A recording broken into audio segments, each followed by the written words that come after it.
Hagajing ka World Cup naga grup J hapdeng ka Argentina Persia ya ka Austria. Narpa sa kini gajing ka marsus sedang ka last step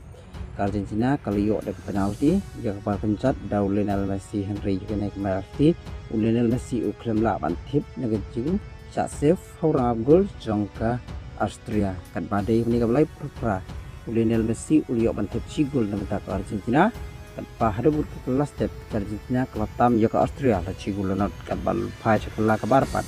Lionel Messi uliyo bantip asap berikut artat kejingila kai kunik bakandai pelosan kan hada kejingila kai ke Argentina kaliyo kursun dan dengan job hari ini kelapan pelip ke Austria la ala gol dengan bagani kejing job naga grup J ke Argentina kala kemain riu pun nagi Arsenal Medan kaliyo rusun dan ru sekarang kebalai keluar bal darang sa sebagai jing lekai jongka kan baka Austria yang bahkan ikan namrem kahab bencop ikan jing lekai bahkan du jongka kenampakan di orang direct sekarang kepala keluar tung ini pis sebagai pakai jing lekai guna ke grup I yang ke France Persia ke Irak lepas ikan jing lekai masa sedang ke jing lekai menik bakat sau Mbappe oleh bantip cigul lebih ke France akan ikan jing lekai kat bah kelas step asapan kut kelas step naga jing tut kamariang bat lepas ni sesuai kena jing lekai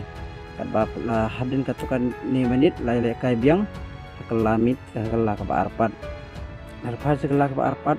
Mbappe uliyo yang bantip gol ke bar napa ke France menit ke bas san pau sau kat ba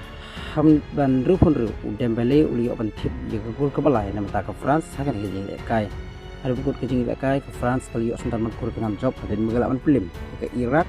lalai dan gol dengan bahkan kejing job ke France kali yuk sentar bandrung sekarang ke balai poar dah kepak main arp ndrupun naki Arsenal Medan ke Irak dengan bahkan ke namrem ke hab langsung jaino tang ke group stage akan ke World Cup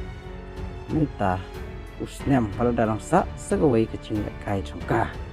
mengipit segubi pada kejing lekai World Cup negaju di grup I dan ke Norway Persia ke Senegal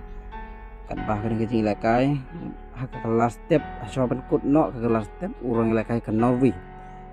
Pedersen uliok bantip ya gol hamdik bas sapulai kan bahkan kut kelas step ke Norway ke latam ya ke Senegal la cigulanat kan balan pai cekala ke arpan ke Norway kali yang bantip secigul yang bau Erling Haaland hak menit ke bas sapupra kan baka Senegal ro ka kelam syam la island ya ke Norway ban suk hari gejing lakai hamnik basan pulai usar uliok bantip ya gol amatakan Norway Senegal kan bah hamnik basan pupra Haaland uliok yang bantip ya gol ke bar amatakan Norway ke Norway kalatam ya ke Senegal la ko gol hak ni gejing lakai kan ba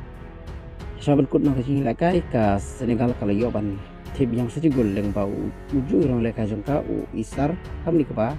naik menit plus naik kan bawa la taro ke Senegal kalau haban song jaino tang nak grup stage sakari gejing lekai World Cup agak daw baka Sarim Arsen hati Arsen Medan kan baka Norway yang bagan gejing job kalau main ripun kalau yo 9 manrung sekarang ke balai keluar dan yakan daw stage tak ini kena mende minta ke step ada kesempatan pasal kubur kami channel yang papan dengan YouTube subscribe dan aku ada ketugasan tulis bonak